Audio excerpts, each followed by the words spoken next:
Now, let's read the question. A person standing on the floor of an elevator drops a coin. The coin touches the floor of the elevator in time t1 when the elevator is stationary and time t2 when elevator is moving uniformly then.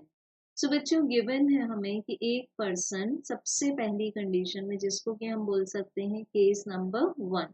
तो case number 1 पर person elevator के floor पर standing condition में है और वो एक point को ड्रॉप करता है इस तरह से।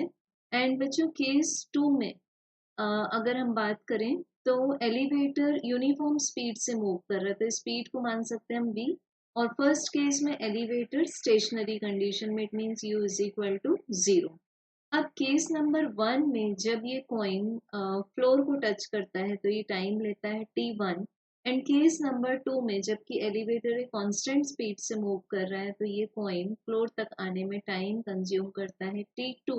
तो हमें बताना है what is the relationship between t1 and t2। तो बच्चों फर्स्ट ऑफ ऑल अगर हम बात करें कि अगर केस 2 में एलिवेटर की स्पीड यूनिफॉर्म है इट मीन्स इसका जो एक्सेलरेशन होगा which is the rate of change of the velocity ये जीरो हो जाएगा। इट मीन्स हम बोल सकते हैं कि यहाँ पर कॉइन पर कोई भी सूडो फोर्स एक्ट नहीं होगा। फर्स्ट केस में तो बिल्कुल भी नहीं होगा क्योंकि फर्स्ट केस में एलिवेटर स्टेशनरी है और सेकेंड केस में भी नहीं होगा क्योंकि सेकेंड केस में एक्सेलरेशन की वैल्यू है 0। सो इट मीन्स क्या हुआ, जो कॉइन का मोशन है वो दूसरे केस में भी अफेक्ट नहीं होता although the elevator is moving.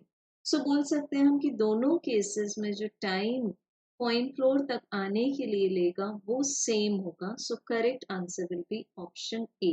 Thank you.